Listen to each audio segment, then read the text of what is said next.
প্রিয় শিক্ষার্থীরা, আসসালামু আলাইকুম। আশা করি ভালো আছো। কর্মমুখী রসায়নের দ্বিতীয় লেকচারে তোমাদের সবাইকে স্বাগতম।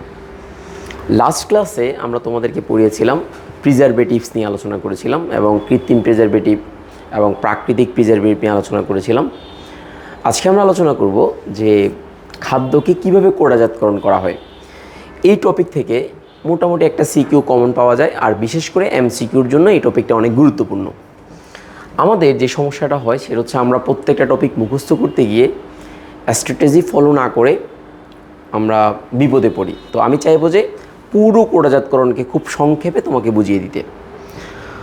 সো আমরা শুরু করি। প্রথমে আমি কোডাজাতকরণ জিনিসটাকে আমি তোমাকে একটু বুঝাই যে যখন তুমি কোডাজাতকরণ করতে যাবা, তার মানে একটা কোটার মধ্যে তুমি খাদ্যকে আবদ্ধ করে সিল করে খাদ্যকে সিল করে তুমি বাজারে বিক্রয়ের জন্য উপযোগী করতে হবে। তো কোডাজাতকরণ পদ্ধতির প্রথম যে ধাপটা সেটা হচ্ছে খাদ্যকে বাছাই করতে হবে। এই ধাপগুলো আমাকে সিরিয়াল বাই মনে রাখতে হবে। আমি প্রত্যেকটা ধাপ তোমাদেরকে আলাদা করে বলে দিচ্ছি। প্রথমে তুমি একটু দেখো যে এখানে প্রথম ধাপ যে প্রথম স্তর হচ্ছে কাঁচামাল সংগ্রহ। তার মানে আমি যে খাদ্যকে কোডাজাতকরণ করতে চাই সেই খাদ্যের কাঁচামালটা সংগ্রহ করতে হবে। দ্বিতীয় ধাপে আমার খাদ্যের যে উপাদান অর্থাৎ আমার যে কাঁচামাল যেটা আছে সেটা সবগুলো একই রকম নাও হতে পারে, সেই কারণে আমাকে গ্রেডিং করতে হবে। তার মানে ভালোগুলোকে প্রথমে, একটু অপেক্ষাকৃত দুর্বল বা খারাপগুলোকে দ্বিতীয়, এভাবে আমাকে সাজাতে হবে। তো এটাকে আমরা গ্রেডিং বা বাছাই বলি। তৃতীয় ধাপটা যেটা সেটা হচ্ছে ধৌতকরণ। অবশ্যই খাবারকে পরিষ্কার করতে হবে, না হলে তো এটা বাজারে কী করা যাবে না, বিক্রি করা যাবে না। দেন খোসা ছড়ানো, অনেক খাদ্যের মধ্যে খোসা থাকে, এগুলোকে ছাড়িয়ে নিতে হবে এবং বাজারজাত করার জন্য উপযোগী করতে হবে। এটা হচ্ছে প্রাথমিক স্তর। বাট মেইন পার্টটা শুরু হয় দ্বিতীয় ধাপ থেকে। দেখো, দ্বিতীয় ধাপ থেকে প্রথমে খাবারের মধ্যে কিছু জীবাণু ব্যাকটেরিয়া থাকতে পারে, মাইক্রো অর্গানিজমগুলো থাকতে পারে। সেটাকে দূর করার জন্য প্রথমে যে কাজটা করতে হয় ব্লাঞ্চিং বা সিদ্ধ করা। তার মানে তুমি একটা নির্দিষ্ট তাপমাত্রায় 10 মিনিট পর্যন্ত একটা খাদ্যবস্তুকে যে সিদ্ধ করার যে প্রক্রিয়া সেটার নামই হচ্ছে ব্লাঞ্চিং। 10 মিনিট পর্যন্ত সিদ্ধ করা, সেটার নামই হচ্ছে ব্লাঞ্চিং। তো তুমি যদি ব্লাঞ্চিংয়ের সংজ্ঞা দিতে যাও তাহলে সেটা হচ্ছে খোসা ছাড়ানো এবং টুকরো কাঁচা খাদ্যকে ফুটন্ত পানিতে পানির বাষ্পে 5 থেকে 10 মিনিট উত্তপ্ত করা হয়। এই প্রক্রিয়াটার নামই হচ্ছে ব্লাঞ্চিং। এখন মাথায় রাখতে হবে সবাইকে তো আর ব্লাঞ্চিং করা যাবে না। যেমন এখানে বলা হচ্ছে নরম সবজি, বেশি পাকা ফলকে ব্লাঞ্চিং করা হয় না, কারণ এগুলো যদি সিদ্ধ করতে যায় গলে যাবে, নষ্ট হয়ে যাবে। সো ব্লাঞ্চিং করা যাবে না এদেরকে। এরপরে আমরা অনেক খাদ্য দেখা যায় বর্ণটা চেঞ্জ হয়ে যায়, এই ব্যাপারটাও মাথায় রাখতে হবে। বর্ণের ব্যাপারেও তোমাকে মাথায় রাখতে হবে। তো যাই হোক, যদি আমরা ব্লাঞ্চিং করি কী কী উপকার পাওয়া যায়, যেমন গন্ধ দূর হয়, বর্ণ উন্নত হয়, কিছু কিছু খাবারের বর্ণটা উন্নত হয়, পিচ্ছিলতা দূর হয়, বিচ্ছিলতা দূর হবে, এনজাইম এবং মাইক্রো অর্গানিজম বিনষ্ট হয়। তার মানে ক্ষতিকর যে উপাদানগুলো আছে সেগুলো বিনষ্ট হবে, এটাকে আমরা ব্লাঞ্চিং বলছি। তাহলে দেখো, এই ব্লাঞ্চিংয়ের পর আমরা ওই খাদ্যটাকে কোটায় ভর্তি করব। কোটায় ভর্তি করার পর এটা হচ্ছে এই ধাপটা হচ্ছে এই মাঝখানের এই ধাপটা হচ্ছে সবচেয়ে কার্যকরী ধাপ। এই যে কার্যকরী ধাপ, এই কার্যকরী ধাপটা কি, আমার খাদ্য দীর্ঘদিন পর্যন্ত কি থাকতে হবে, সতেজ থাকতে হবে, কারণ আমাকে প্রিজারভেটিভস ব্যবহার করতে হবে। তো এই প্রিজারভেটিভসগুলো এবং অন্যান্য উপাদানগুলো সহ একসাথে যে মিশ্রণটা করা হয় সেটাকে আমরা বলি ক্যানীয় তরল বা ক্যানিং তরল। এই যে ক্যানিং তরল, এই যে ফুড প্রিজারভেটিভ এবং চিনি, সিরাপ বা লবণ ইত্যাদি মিশ্রিত করতে হবে। কেন? এটার উদ্দেশ্য হচ্ছে দুইটা, যে খাদ্যকে দীর্ঘদিন পর্যন্ত কী রাখা, গুণগত মানটা ঠিক রাখা, যাতে নষ্ট না হয় সেই ব্যাপারে মাথায় রাখা এবং বাজারজাত করার জন্য উপযোগী করা। এটাই হচ্ছে আমাদের মেইন প্রসেস। তৃতীয় ধাপে যখন আমি ক্যানের মধ্যে ভরে ফেলবো, মনে করো এটা আমার একটা ক্যান, এই ক্যানের মধ্যে খাদ্যকে আমি বললাম, ভরার পরে যদি এটার ভিতরে অক্সিজেন থাকে তাহলে আমি যদি এটার সাথে ঢাকনাটা লাগিয়ে দিই, এই অক্সিজেনটা খাদ্যবস্তুকে কী করে ফেলবে, জারিত করে ফেলতে পারে। তো তার মানে আমাকে অক্সিজেন নিরোধ করতে হবে, মানে অক্সিজেনটাকে দূর করে ফেলতে হবে। এই অক্সিজেন দূর করার জন্য যে প্রক্রিয়া সেটাকে বলা হয় এক্সস্টিং। এটাকে আমরা বায়ু নিরোধকরণ বলি, যে বায়ু নিরোধকরণ। এই বায়ু নিরোধকরণ করার পর যে কাজটা করতে হবে, সিলিং করে দেব। এরপরে সিলিং মানে কি, ঢাকনা লাগিয়ে দেওয়া। মানে বায়ু নিরোধ করার পর আমরা সিলিং করি। এই বায়ু নিরোধ করাটা 2 ধাপে করা যায়। এই বায়ু বা এই এক্সস্টিং প্রক্রিয়ার ধাপ 2টাই, যে এটা ধাপ হচ্ছে 2টা, ধাপ 2টি। একটা হচ্ছে ওয়াটার বাথ পদ্ধতি, যে 1 নম্বর হচ্ছে ওয়াটার বাথ পদ্ধতি, ওয়াটার বাথ পদ্ধতি। আর আরেকটা হচ্ছে চাপীয় পদ্ধতি, চাপীয় পদ্ধতি, মানে চাপ প্রয়োগ করে তারপরে এটাকে বায়ু নিরোধ করতে হয়। তো এটা এক একটা খাদ্যের জন্য এক একভাবে, সাধারণত যাদের পিএইচের মান 4.6 কম, যে কম 4.6 কম, তাদেরকে ওয়াটার বাথ পদ্ধতিতে কি করা হয়, মানে যাদের পিএইচের মান অর্থাৎ একটু বেশি অম্লীয় খাদ্যগুলোকে ওয়াটার বাথ পদ্ধতিতে এক্সস্টিং করা হয়। আর 4.6 চেয়ে বেশি যদি হয়, চাপীয় পদ্ধতি ব্যবহার করতে হয়। 2টা পদ্ধতিতে এই এক্সস্টিংটা করা হয়।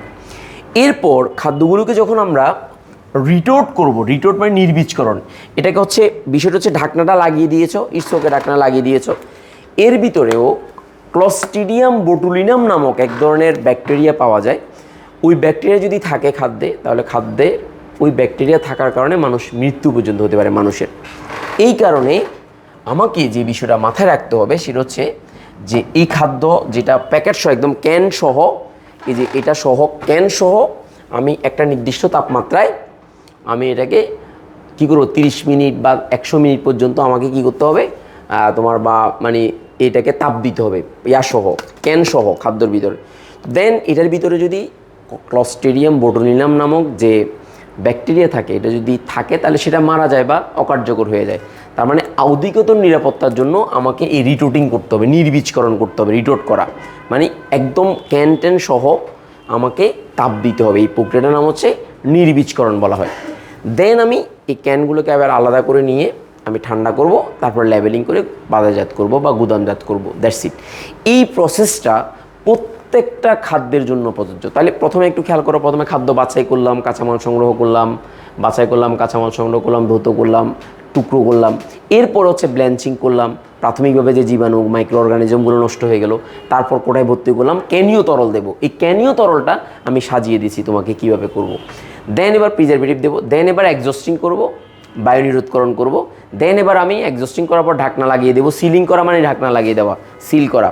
দেন আমি রিটোটিং করব, দেন আমি শীতল করব। এই পদ্ধতিতে যে কোনো খাদ্যকে কোটাজাতকরণ করা যায়। এখন আমরা এই যে ক্যানিং তরল যেটা আছে, ক্যানিং তরল কার জন্য কতটুকু দেবো সেটা আমাকে জানতে হবে, কার জন্য কতটুকু দেবো সেটা জানতে হবে। কিছুক্ষণ আগে আমি তোমাদেরকে যে কথাটা বললাম যে ব্ল্যাঞ্চিং তাপমাত্রা কত, যে যাদের নিম্ন অম্লতা যেগুলো, সেগুলোর ক্ষেত্রে তাপমাত্রা হচ্ছে কত বলো তো, 115 থেকে 121 ডিগ্রি সেলসিয়াস। আর যাদের তাপমাত্রা অম্ল মানে একটু এখানে বলছে নিম্ন অম্ল, নিম্ন অম্ল মানে পিএইচের মান 4.6 যদি বেশি হয় তাহলে তাপমাত্রা বেশি দিতে হবে। নিম্ন অম্ল মানে হচ্ছে কি পিএইচের মান একটু বেশি। আর যদি আমার অম্লতা বেশি হয়, তার মানে 4.6 যদি কম হয়, তাহলে সেক্ষেত্রে আমাদের স্ফুটন পদ্ধতি বা পানি গ্যাহে আমরা খাদ্যদ্রব্যকে উত্তপ্ত করে কোটাজাতকরণ করতে হবে। এটা হচ্ছে ব্লাঞ্চিং তাপমাত্রা। ব্লাঞ্চিং তাপমাত্রা একটু মাথায় রাখবা। দ্বিতীয় নম্বর হচ্ছে ক্যানীয় তরল। এই ক্যানীয় তরলটা হচ্ছে 30 থেকে 40% চিনি দ্রবণ। আমি আবারও বলছি কত পার্সেন্ট চিনি দ্রবণ, 30 থেকে 40% চিনি দ্রবণ ক্যানীয় তরল। এক একটার জন্য একরকম। সবজি বা মাছ মাংসের ক্ষেত্রে 7%, 7 থেকে 15%। আর খাদ্য কোটায় ভর্তি করলে খাদ্য ফলমূল সবজি খাদ্যকে দুইভাবে ভর্তি করতে করা যায়। এক হচ্ছে র প্যাকেজিং আর একটা হচ্ছে হট প্যাকেজিং। আর এক্সস্টিংয়ের সিলিং কিছুক্ষণ আগে আমি বললাম, এক্সস্টিংটা দুইভাবে করা যায়।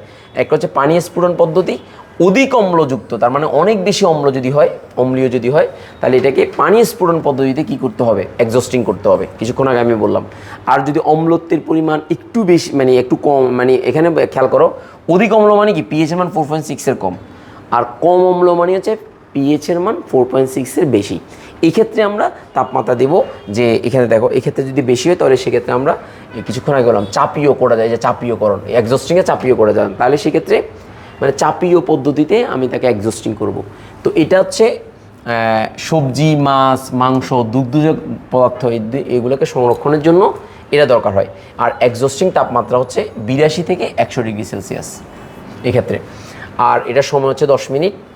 আর এরা কোথায় কোথায় তুমি ভরবা সেটা এখানে দেওয়া আছে। আর নির্বীজকরণ মানে কিছুক্ষণ আগে বলেছিলাম যে আমরা যে সিলিং করার পর সবজিকে 100 ডিগ্রি সেলসিয়াস তাপমাত্রায় 30 মিনিট উত্তপ্ত করব। আর চাপীয় কোটাজাতকরণ পদ্ধতিতে যদি করি তাহলে সেক্ষেত্রে 30 থেকে 100 মিনিট পর্যন্ত, এবং তাপমাত্রা হবে 115 থেকে 121 ডিগ্রি সেলসিয়াস পর্যন্ত নির্বীজকরণটা। সো এই তাপমাত্রাগুলো তোমার লাগবে। আর কিছুক্ষণ আগে আমি তোমাকে বলেছিলাম যে খাদ্যের মধ্যে এক ধরনের ক্লস্ট্রিডিয়াম বোটুলিয়াম নামক এক ধরনের ব্যাকটেরিয়া আছে, এটা খুবই মারাত্মক। এটা যদি থাকে তাহলে খাদ্যবস্তুটা মানুষের শরীরে যদি প্রবেশ করে মানুষের মৃত্যু পর্যন্ত হতে পারে। তো সেক্ষেত্রে এই নির্বীজকরণটা সুন্দরভাবে করতে হবে, ভালোভাবে করতে হবে। এখন তোমার যেটা দরকার হবে, পরীক্ষা যেটা আসে, যেমন বলে যে কাঁঠালের কোটাজাতকরণ করো, পেয়ারার কোটাজাতকরণ করো, সবগুলো পদ্ধতি সেম, জাস্ট ক্যানিং তরলটাই, যে ক্যানিং তরলটা হচ্ছে ডিফারেন্ট। এই ক্যানিং তরলটা ডিফারেন্ট কীভাবে দেখো, এখানে দেখো, নিজেই বুঝবে। দেখো এই যে আমের জন্য যদি বলি, তাহলে ক্যানিং তরলটা হচ্ছে 30 থেকে 40% চিনি দিতে হবে, আর প্রিজারভেটিভস হিসেবে সাইট্রিক অ্যাসিড দিতে হবে। এই প্রিজারভেটিভ হিসেবে সাইট্রিক অ্যাসিড দেবো এবং এই দুইটা মিশ্রিত করে আমরা তোমার কোটার ভিতরে দেবো।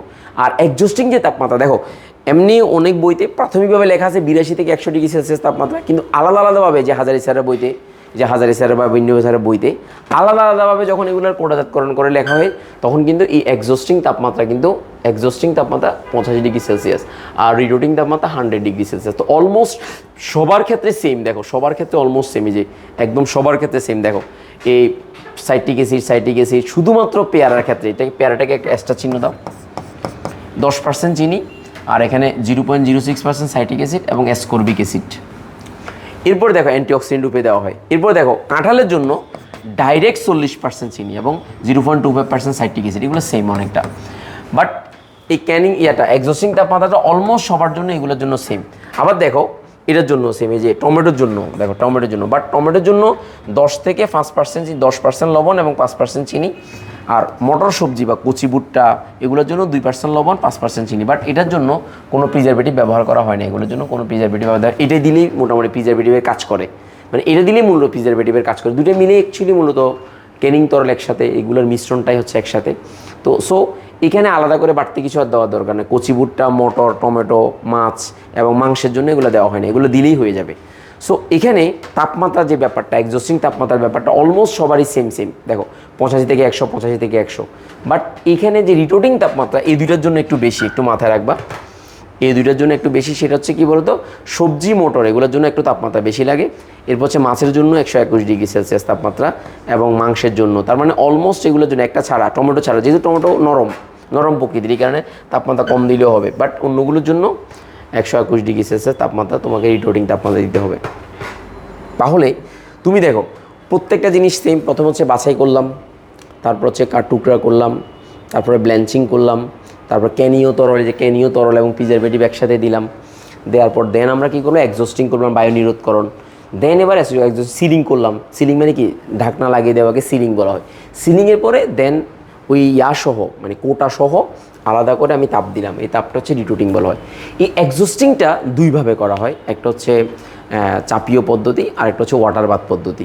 তো ওয়াটার বাথ পদ্ধতিতে কাকে করে, 4.6-এর নিচে যদি থাকে, আর যদি চাপীয় পদ্ধতি হয় তাহলে যাদের পিএইচের মান, যে সমস্ত খাদ্যের পিএইচের মান 4.6-এর বেশি, তাদেরকে আমরা চাপীয় পদ্ধতি ব্যবহার করি।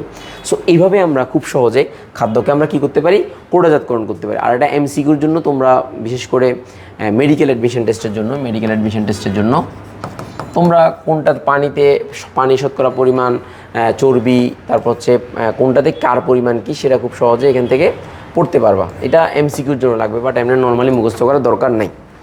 তো এভাবে যদি তুমি পড়ো, দেখো এভাবে যদি তুমি পড়ো, প্রত্যেকটা দেখো আম, আনারস, পেয়ারা, কাঁঠাল, কচি ভুট্টা, মটর, টমেটো, মাছ, মাংস, প্রত্যেকটা প্রিজারভেটিভসগুলো যদি তুমি মনে রাখো এবং এক্সজস্টিং তাপমাত্রা যদি মনে থাকে, তাহলে প্রত্যেকটার জন্য তুমি আলাদা আলাদাভাবে কোটাজাতকরণটা লিখতে পারবা। তোমার আর মুখস্থ করতে হবে না এক্সট্রা করে, জাস্ট কনসেপ্টটা একই সাথে তুমি থাকবে।